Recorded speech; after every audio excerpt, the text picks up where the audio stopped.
Once upon a time, there was a young man named Marcus. He wasn't like other men, though people didn't know that. Everyone thought he was just a poor gatekeeper working long hours to survive. But in truth, Marcus was a billionaire who had chosen to live like an ordinary man, searching for something money could never buy, real love. He was tired of women who only cared about his money, who smiled at him because of his wealth, not because they cared about him. So he walked away from his riches, his mansion, and his fine clothes, and began living the life of a poor man. Every day, he stood at the gate of Riverside Estate, earning just enough to eat. The work was hard and tiring, nothing like the life he once had, but he stayed strong and never complained. Not far from the estate was a small food place. The place was known for cheap but tasty food, rice, beans, stew, and fried plantain. It belonged to Mrs. Ada, a tough but hard-working woman who ran it with her daughter, Grace, and her niece, Faith. Faith had lived with them since childhood. After losing her parents, her uncle took her in, but his wife treated her harshly. She worked longer than anyone else, yet she never complained. Cooking was her joy. No matter how hard life got, she stayed gentle and kind. Marcus went to the small food shop every afternoon to eat. Faith noticed something strange, he always bought food without meat. At first, she thought maybe he didn't like it. But after some days, she began to wonder if he simply didn't have enough money. One afternoon, she walked up to him and asked softly, "Why don't you ever buy meat?" He looked up and sighed. "I don't have the money." Her heart ached with pity. "You're the gatekeeper, right?" she asked. He nodded. "Yes. I just started this job. Things are hard." She swallowed hard. She knew what it meant to struggle. Her whole life had been the same. That night, she couldn't stop thinking about the quiet gatekeeper who couldn't afford a piece of meat. The next day, when he came again, she secretly added one piece of meat to his plate. As she placed it in front of him, she whispered, "Don't tell anyone." He looked at the food in surprise, then at her. He picked up the meat and took a small bite. It tasted better than anything he had eaten in a long time. The next day, it happened again. And again after that. Every afternoon, she would quietly add a small piece of meat to his plate. Slowly, something began to change. He started looking forward to lunch, not just for the food, but to see her smile. She was different from any woman he had ever met. One evening, when the shop was closing, he waited outside. When Faith stepped out, he cleared his throat nervously. "I just wanted to say thank you," he said quietly. "For everything." She laughed. "It's only meat, Marcus." He shook his head. "It's not just meat. It's kindness." For a short moment, they just looked at each other. Then she smiled playfully. "Well, you can pay me back when you become a rich gatekeeper." He laughed too, though her words touched something deep inside him. If only she knew who he really was. That night, as he walked back to his small room, he felt something he hadn't felt in years. That small act of kindness had changed everything. For the first time in his life, someone cared for him, not for his money, but for who he was. The next day, Faith was in the kitchen, carefully putting a small piece of meat into the gatekeeper's good pack. She knew what she was doing was risky, but her heart wouldn't let her stop. Marcus was struggling. He never asked her for anything, but she saw how he ate his plain rice every day without a word of complaint, and she couldn't just watch in silence. As she covered the food and picked it up, ready to take it to him, Grace walked in. Her sharp eyes immediately landed on the plate of food. "Who are you going to serve that food to?" Grace asked, folding her arms suspiciously. Faith paused, then said softly, "It's for the gatekeeper. I feel sorry for him. Please don't tell Aunt." Grace's eyes widened in shock. "That poor man? So he's your boyfriend now? A poor gatekeeper. You've disgraced yourself." Faith quickly placed the tray down and grabbed Grace's arm. "Grace, please don't tell Aunt. I beg you." Grace shook her off and laughed. "You think I will keep quiet? You are here stealing my mother's meat for a man, and you think I won't talk?" Before Faith could stop her, she ran out of the kitchen, shouting at the top of her voice. "Mother! Mother! Come and see what Faith is doing." Mrs. Ada stormed in, angry and loud. "What's going on here?" Grace pointed at her cousin. "She's been stealing your meat to feed that gatekeeper." The woman's face tightened. "Is that true?" Faith opened her mouth to speak, but a hard slap landed across her cheek. "You useless girl," she screamed. "You're feeding a poor man while I'm the one feeding you? Pick up that plate and follow me now." She dragged Faith out of the kitchen and headed straight to the estate gate. The moment they arrived at the gatehouse, all the workers turned to stare. Marcus was busy checking visitor logs when he heard angry footsteps approaching. He looked up just in time to see Mrs. Ada storming toward him, dragging Faith behind her. "Marcus!" she shouted. Marcus stood up quickly, confused. "Madam, what's wrong?" Mrs. Ada threw a rag at his feet, her face full of disgust. "You are what's wrong," she yelled. "Didn't I warn you to stay away from this girl? But instead, you are using her to steal from me." His face darkened. "I didn't steal anything. And I never asked her to." "Shut up," she screamed. "You're a lazy man looking for a woman to feed you. If I ever see you near my restaurant again, or hear you talk to her, you'll rot in jail." Faith's eyes filled with tears. He clenched his fists but stayed calm. He had never been insulted like that before, yet he held his peace. Turning to her, he spoke gently. "Don't cry. It's fine." Mrs. Ada pulled Faith away, leaving him standing by the gate, silent and hurt. That evening, when Mrs. Ada got home, she told her husband everything.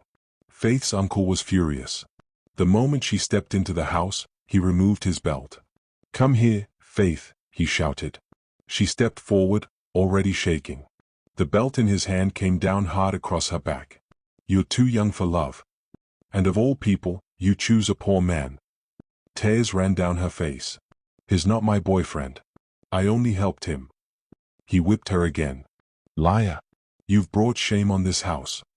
She cried out in pain, while her aunt stood by watching. "You've brought shame on my house. I'll marry you off to Chief Emeka." She cried out, "Please, no. If I hear one more thing," he warned, "you'll go to his house tomorrow." That night, she lay on the cold floor, her back burning. Tears rolled down her face as she whispered, "Mother, Father, please help me." But no one answered. A week had passed since the incident at the restaurant. Faith and Marcus had not seen or spoken to each other. Mrs. Ada watched Faith closely, making sure she did not go near the gatehouse. One evening, when Mrs. Ada and Grace went to visit a relative, Faith saw an opportunity. She quickly left the house and hurried to the back of the estate where she knew Marcus usually rested after work. When she arrived, she found him sitting on a bench, looking lost in thought. When he saw her, his face brightened instantly. "Faith," he whispered with relief. She smiled, tears already in her eyes. "I've missed you." "I thought I'd never see you again," he said, taking her hands. "I couldn't, I was being watched. I had to be careful." He nodded. "I understand. I'm just happy you're here." They stood silently for a moment, staring at each other. Then he took a deep breath. "I need to tell you something," he said. She nodded. "What is it?" "I have loved you from the moment I saw you," Marcus continued. "You are kind, strong, and different from any woman I have ever met. I don't have much now, but one day I will give you the best life. I want to marry you, Faith." Her lips parted, but no words came out. He waited nervously. Finally, she sighed and held his hands tighter. "I love you too," she whispered. His smile grew wide. "You do?" "Yes," she said, "but we should take things slowly. You're still working hard to find your feet. Maybe when you're more stable, then we can talk about marriage."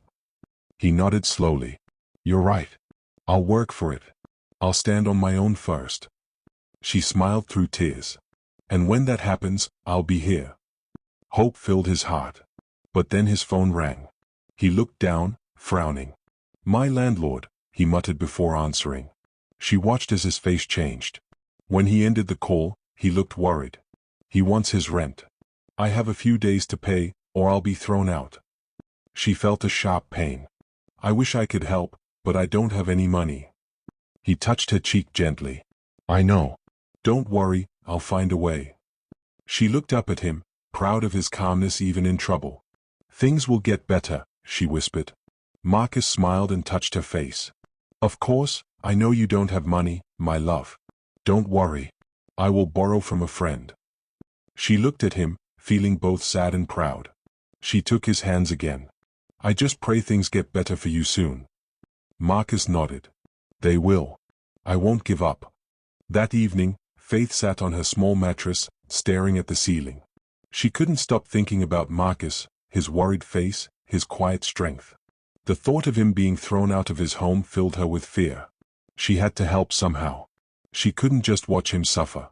Her uncle was a wealthy man. He always had lots of money lying around the house. He would never notice if a small amount went missing. The idea of taking it made her heart pound, but she told herself it was for a good reason. She waited until the house was quiet. Mrs. Ada and Grace were gossiping outside, and her uncle had gone drinking with his friends.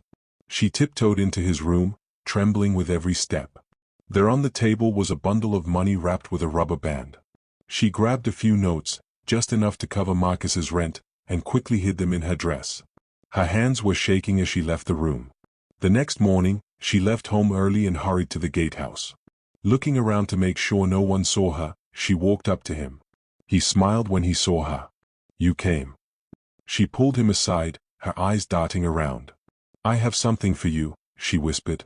Reaching into her dress, she brought out the money. He frowned. "What is this?" "It's for your rent," she said quickly. "Take it before your landlord throws you out."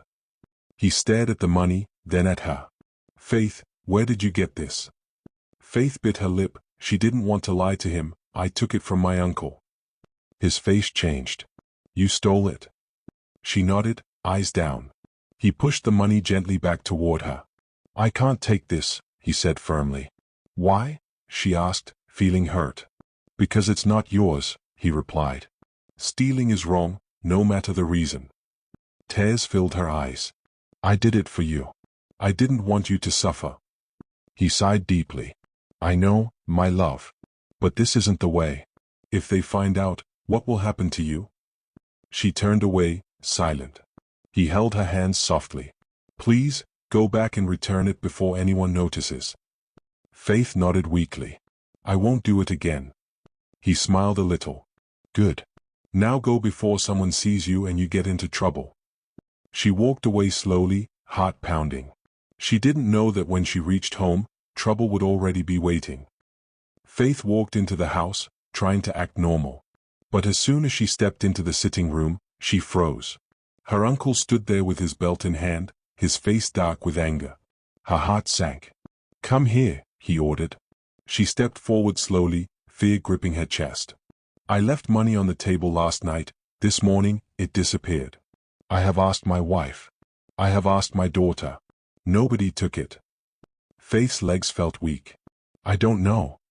The slap came fast. Her face burned. "Liar," he roared, grabbing her roughly. His hands searched her clothes until he pulled out the money. The room fell silent. His voice dropped, filled with disgust. "So it's you. The orphan I took into my house. This is how you repay me?" Faith fell to her knees, crying. "Please, Uncle, I'm sorry." He did not let her finish. The belt cracked against her back again and again. "You're a disgrace. I should never have kept you." She screamed, tears mixing with pain. Her aunt stood by quietly, watching without pity. Then he stopped suddenly, breathing hard. "I'm done. You'll be married to Chief Emeka in 3 days. Maybe he'll teach you discipline." Her eyes widened. "No. Please, I'll do anything. Don't do this to me. I promise I won't steal again." He kicked her aside. "I've spoken." He turned to his wife. "Lock her up.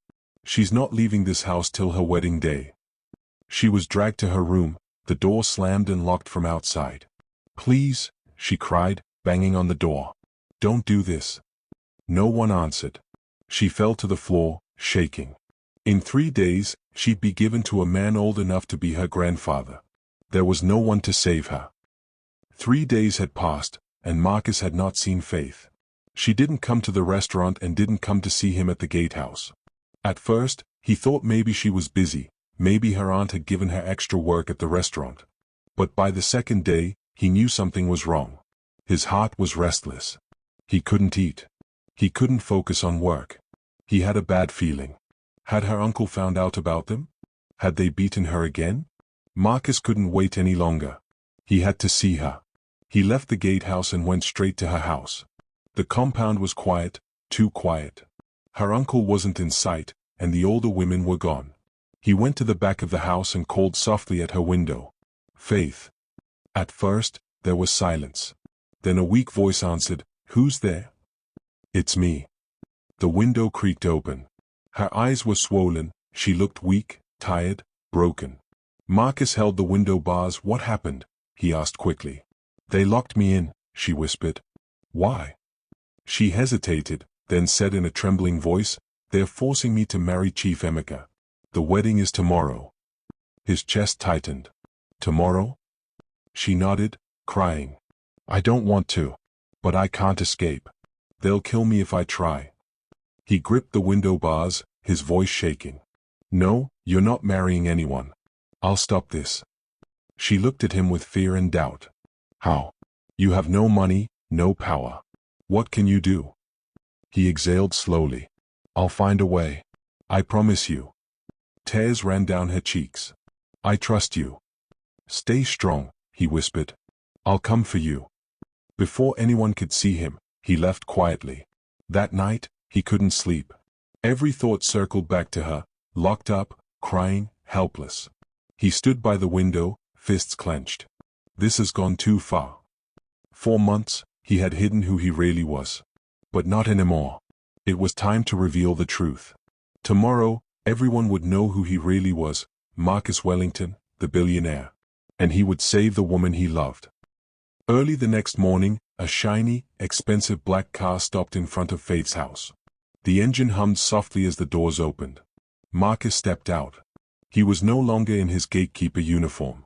Instead, he wore a fine suit, clean shoes, and a gold wristwatch that sparkled in the sunlight.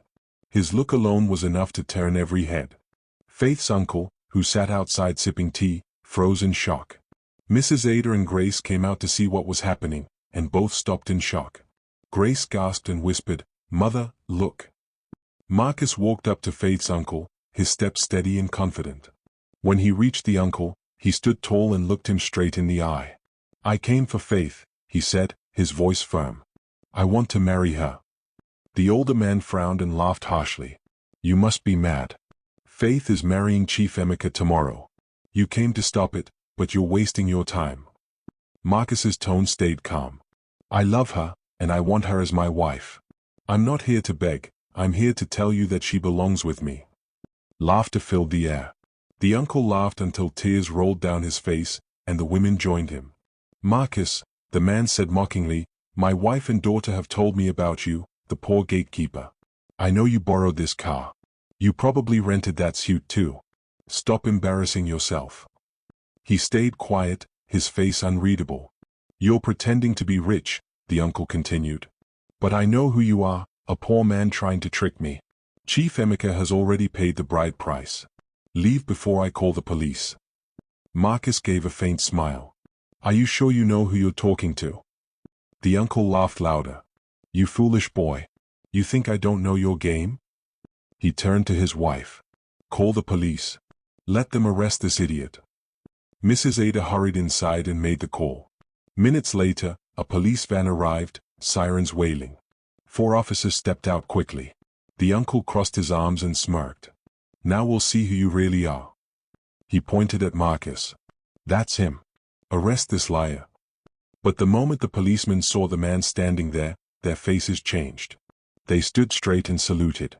"Good morning, sir," one said quickly. The uncle blinked in confusion. "What are you doing?" "Arrest him." The officers looked uneasy. One of them stepped forward. "Sir, who is the suspect?" The uncle shouted, "Are you blind? That man." The officer turned to Marcus. "Sir, is that true?" he asked politely. Marcus gave a small smile. "Yes, I'm the one they called you to arrest." The officer shook his head immediately. "That can't happen, sir. You're the commissioner's son. We can't arrest you, and you've done nothing wrong." The uncle's mouth dropped open. Mrs. Ada covered hers with her hand. Grace stood frozen in shock. Marcus stepped closer, his voice calm. "I told you, you don't know who I am." The officers saluted again. One spoke softly, "If this man is troubling you, sir, we can arrest him instead." Marcus waved a hand. "No need. He's already learned his lesson." They nodded, returned to their van, and drove away. Silence filled the compound. Then the uncle dropped to his knees. "My son, please forgive me," he cried, holding Marcus's leg. "I didn't know who you were. Please forgive me." Mrs. Ada knelt beside him, trembling. "Please, sir, forgive us. We didn't know." Grace stood still, unable to speak. The uncle wiped sweat from his forehead. "I'll cancel everything with Chief Emeka right now. Please, forgive me. You can come with your people anytime to marry her." Marcus smiled lightly. "All right. No problem." The man ran inside to make the call. Moments later, Faith rushed out from her room, tears running down her face. She ran into his arms and held him tight. "I thought I lost you," she whispered. He held her close. "I told you I would come for you," he said softly. "I love you, Faith." She smiled through her tears. "And I love you too." He touched her cheek gently. "I'll return in 2 days with my family. Be ready." She nodded, joy shining in her eyes. He kissed her hands, got into his car, and drove away. Faith watched until the car disappeared from sight. For the first time in a long while, she smiled freely. She was finally safe. And soon, she would be his forever. Marcus drove into his large family compound, his heart heavy but firm. The grand mansion stood tall before him, surrounded by neat gardens and shiny cars. He knew the talk with his parents wouldn't be easy, especially with his mother, but he was ready. Inside the living room, Lady Isabella Wellington sat on a soft sofa, sipping tea. Beside her, Chief Richard Wellington read his newspaper quietly while slow classical music played in the background. She smiled when she saw her son. "Marcus, what a nice surprise. You rarely visit these days. Sit down, let me get you something to drink." He didn't sit. "Mother, father, I came to talk about something important." His father put down the newspaper. "Go on, my son." Marcus took a deep breath. "I found the woman I want to marry. Her name is Faith." His mother's smile vanished. She placed the teacup down. "Who is she?" "She's the woman I love," he said firmly. "I've already met her family, and in 2 days I want us to go and officially ask for her hand." Her face hardened. "Where is she from? Who are her parents?" He hesitated. "She's an orphan." Lady Isabella gasped. "An orphan? From what kind of background?" "She grew up with her uncle and aunt," he said calmly. "They didn't treat her well, but she's kind, humble, and hard-working." "Enough," his mother snapped, raising her hand. "I will never allow you to marry a poor, uneducated orphan girl. Never." Marcus clenched his fists. "Mother, why does her past matter? I love her, and she loves me. That's what counts." She shook her head sharply. "Love? Love doesn't pay bills. You're a billionaire's son. You need a woman from a good home, rich, educated, with status, not a local girl who has nothing." His father had been quiet, watching both of them. Now he leaned back and spoke calmly. "Let me ask you something, my dear wife." She frowned. "What is it?" "When I met you," he said softly, "were you rich?" "What kind of question is that?" "Just answer me," he said. She sighed. "No, I wasn't." "Did you go to the best schools?" She looked away. "No." "Did you have anything before I met you?" After a pause, she whispered, "No." Marcus watched quietly. His father smiled faintly. "When I met you, you were struggling. You had nothing. But I saw something in you. I helped you go to school, supported you, and turned you into the woman you are today." Lady Isabella shifted in her seat. "That's different." "How?" her husband asked. "Didn't I marry you even though you were poor? Didn't I believe in you? Now you wear fine clothes and drive luxury cars, but you've forgotten where you came from." She sighed, frustrated. "That's not the same. I just want the best for my son." He leaned forward. "And what if Faith is the best for him? What if she's the one who will love him truly and stand by him? Will you stop your son from being happy because of money?" She crossed her arms. "I don't care. My answer is still no. I will never allow that girl into this family." Marcus stood suddenly, his voice steady. "Mother, whether you allow it or not, I'm marrying Faith. Nothing will change that." She gasped. Marcus, how dare you talk to me like this? I'm speaking the truth, he said firmly. I've made my choice. Faith is the woman I love, and she will be my wife. Lady Isabella rose angrily. You'll regret this. I'm your mother, and I have the final say. Chief Richard stood too.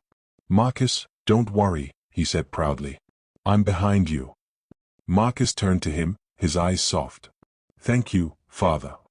He patted his son's shoulder. In 2 days, we'll go and bring your wife home. Let's see who will stop us.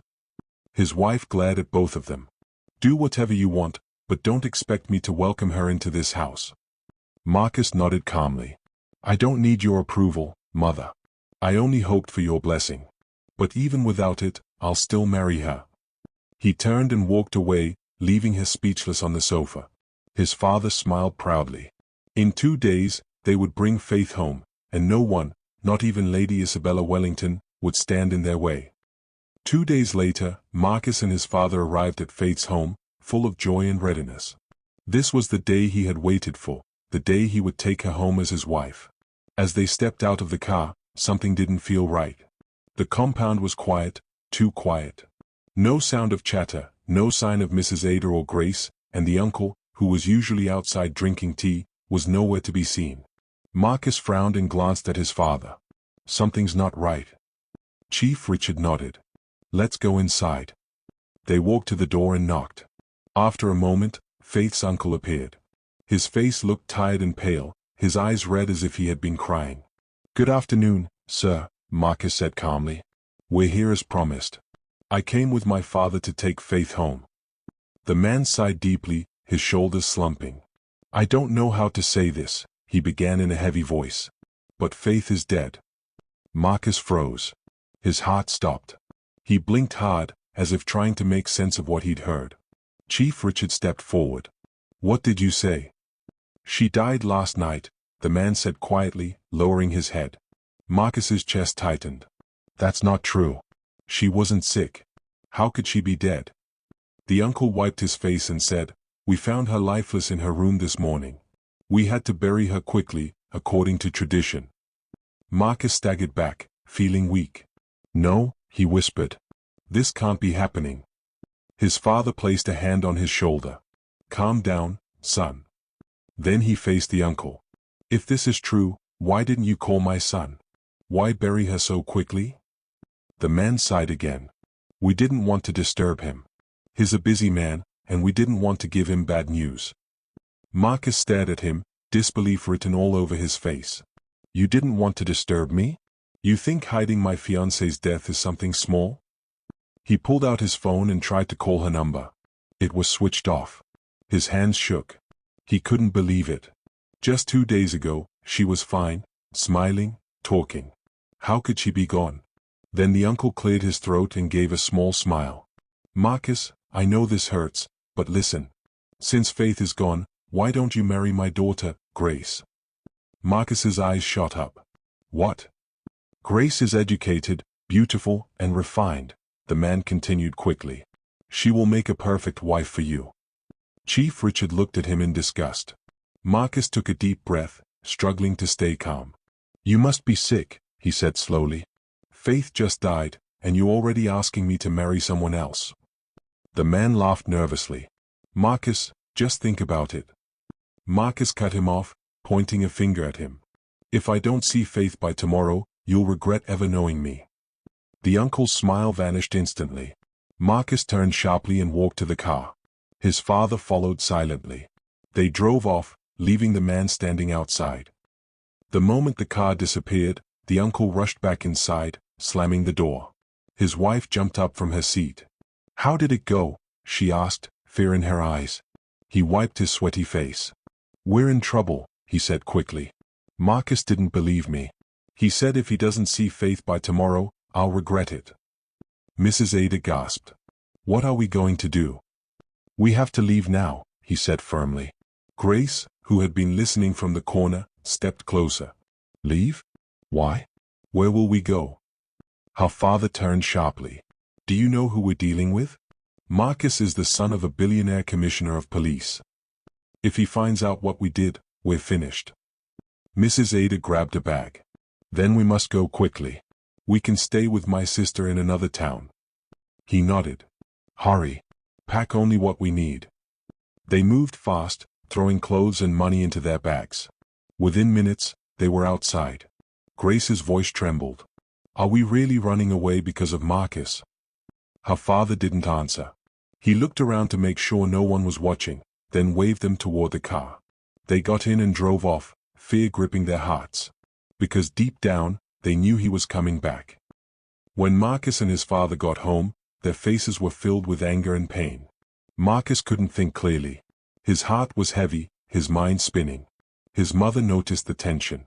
What happened? She asked. His father spoke first. They said Faith is dead. His mother froze. Dead? How? Was she ever sick? Marcus shook his head. No, mother. She was never sick. She was fine just 2 days ago.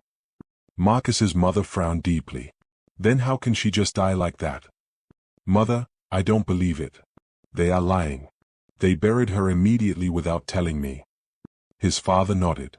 It's a lie. Then do something, his mother said. Marcus picked up his phone and called the police. Within an hour, officers arrived at the mansion. He told them everything. The story sounded strange to them too. Faith was fine just 2 days ago. Then suddenly they tell me she is dead, and they buried her without informing me. The police inspector nodded seriously. We will begin an investigation immediately. The officers went straight to Faith's uncle's house, but when they got there, the house was empty. The doors were locked, and the neighbors confirmed that they had left in a hurry earlier that day.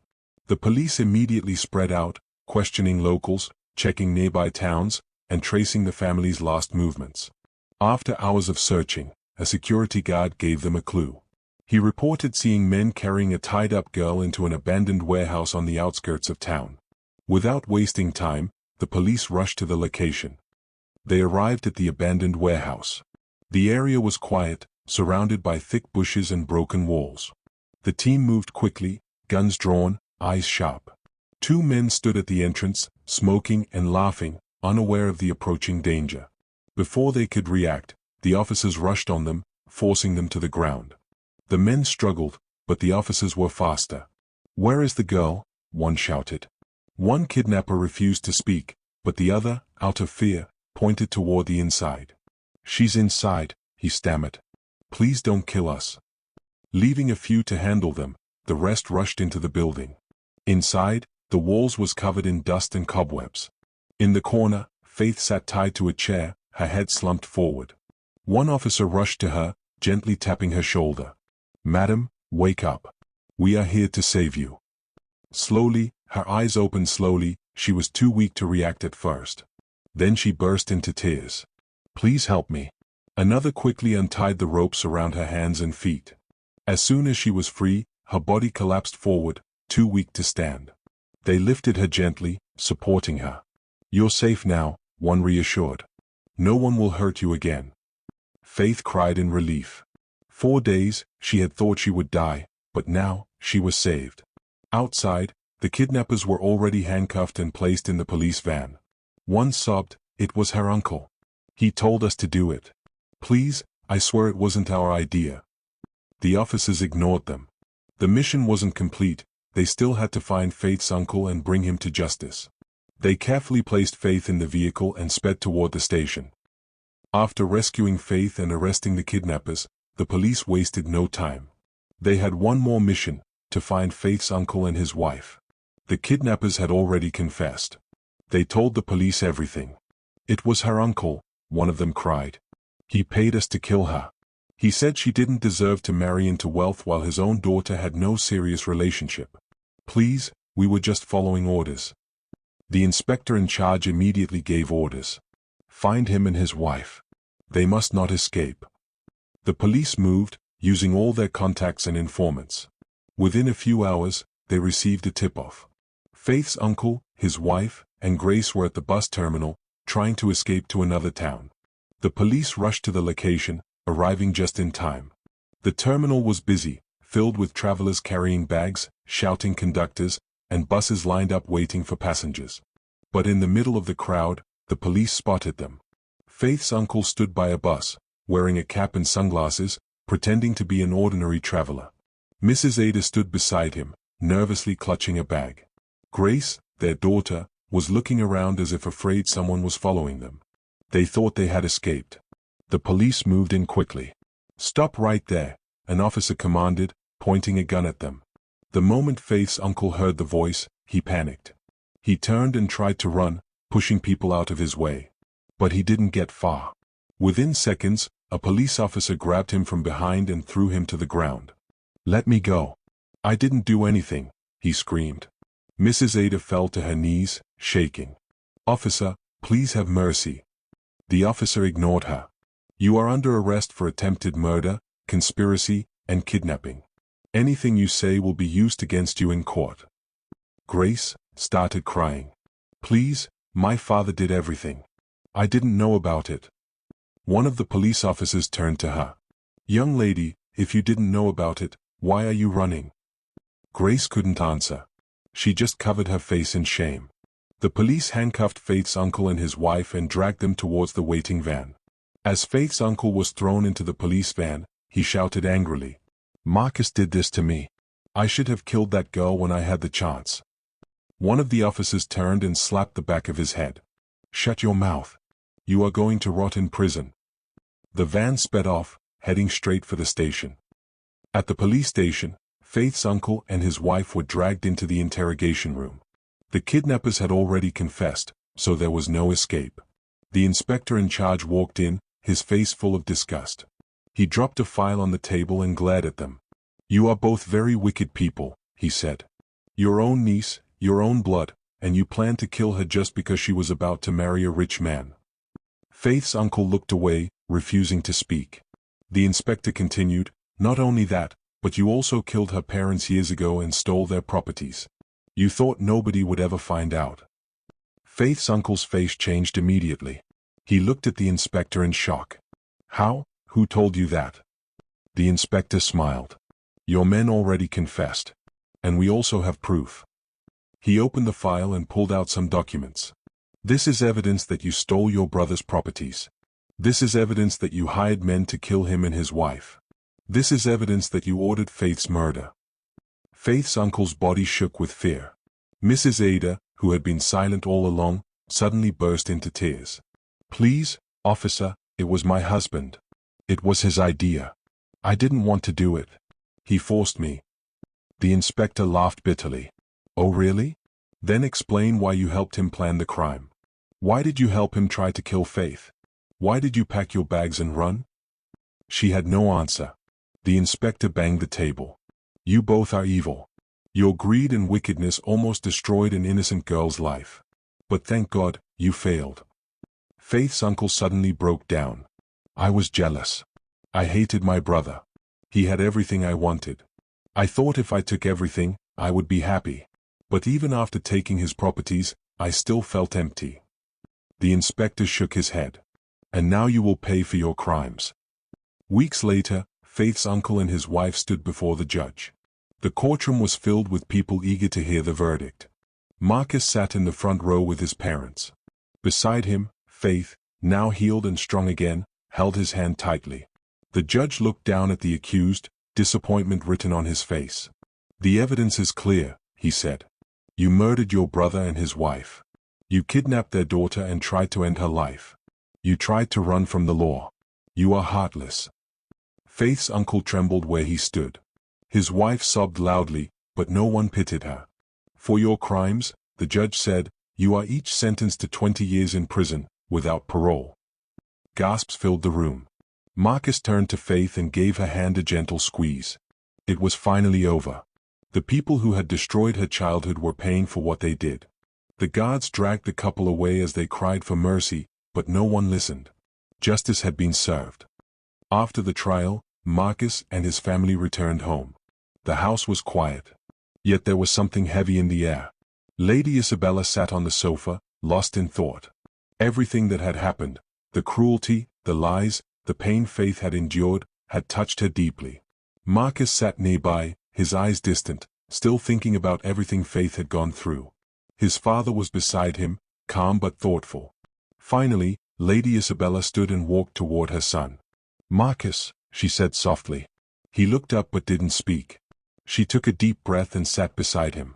"My son, I need to say something important." Chief Richard nodded quietly. "Go ahead." She turned to Marcus, her voice filled with regret. "I've had time to think about all I said before. I was wrong." He blinked, surprised. "Mother?" She took his hands in hers, her eyes wet with tears. "I was unfair, to you and to Faith. I let pride and class blind me. I thought money and family name mattered more than love. But I see it now. That girl is brave, kind, and full of love. She deserves happiness, and so do you." Marcus felt emotion rise in his chest. For months, he had prayed for this moment. His mother continued, her voice trembling. "I accept Faith as my daughter. And I'm sorry for how I treated her. Please forgive me." He smiled softly and squeezed her hands. "Mother, I forgave you a long time ago." She sighed in relief and pulled him into a hug. "Thank you, my son." Chief Richard smiled proudly. This is what family means, love and forgiveness. Lady Isabella turned to her husband. "You were right. Love is greater than wealth." He nodded with a smile. "I'm glad you finally see it." At that moment, the house felt whole again. The wedding day was drawing near. Faith went to a boutique to pick a few last items. She moved through the aisles, selecting jewelry and shoes. Then she felt someone behind her. When she turned, her heart skipped. It was Grace. She looked different, no longer proud or full of anger. Her face was pale, her eyes red from crying. "Faith," she said quietly. Faith was unsure of what to say. Grace suddenly fell to her knees. "Please forgive me," she cried. Faith was shocked. "Grace, what are you doing?" Tears streamed down Grace's cheeks. "I let jealousy and my mother's pride destroy everything. I hurt you when I should have loved you like a sister. I was wrong." Faith felt tears gather in her own eyes. Grace sobbed harder. "I don't deserve your forgiveness. But please, I'm truly sorry." Faith took a deep breath, then reached out and lifted her gently to her feet. "Grace," she said softly, "I forgive you." Grace looked at her in disbelief. "You forgive me? Just like that?" Faith nodded. "Yes. We've both been through enough pain. It's time to move forward." Grace covered her face, crying again, this time from relief. "If you mean what you said," Faith added kindly, "then come to my wedding. I'd like you to be there." Grace gasped. "You want me there?" Faith smiled. "Yes. Come and celebrate with us." Grace nodded quickly. "Thank you, Faith. Thank you." And right there in that store, peace was finally made. Finally, the long-awaited day arrived. The atmosphere was filled with joy, music, and celebration. Guests filled the large wedding hall, which was beautifully decorated with golden lights and elegant flowers. Faith stood at the entrance, wearing a breathtaking white gown, her beauty radiating like the sun. Marcus stood at the altar, his heart pounding as he watched her walk toward him. The ceremony began, and as the priest spoke, Marcus and Faith never took their eyes off each other. "Do you, Marcus Wellington, take Faith to be your lawfully wedded wife?" Marcus smiled deeply. "With all my heart, I do." "And do you, Faith, take Marcus to be your lawfully wedded husband?" Faith's voice was soft but full of unshakable love. "I do." The priest smiled. "By the power vested in me, I now pronounce you husband and wife. You may kiss your bride." Marcus gently lifted Faith's veil and pressed a soft, loving kiss on her lips. The entire hall erupted in cheers. Marcus's mother, once against the marriage, wiped her tears and clapped joyfully.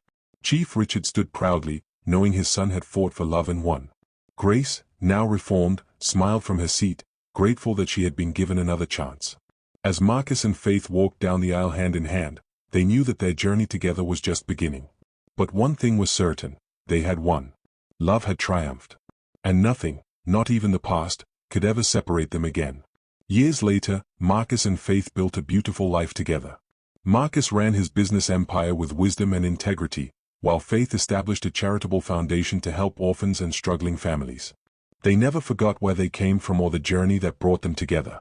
Grace turned her life around, pursued her education seriously, and eventually became a social worker helping young women escape abusive situations. Lady Isabella became Faith's biggest supporter, treating her with the love and respect she deserved. And Marcus's father smiled often, knowing that his son had learned the most important lesson of all: true love sees beyond wealth, status, and circumstance. It sees the heart. Dear viewers, what lessons did you take away from this dramatic tale? We'd love to hear your thoughts in the comments below. If you enjoyed the story, please like and give us a thumbs up, share it with friends, and hit that subscribe button. Don't forget to turn on notifications so you never miss out on our latest updates. Thanks for reading, and stay blessed.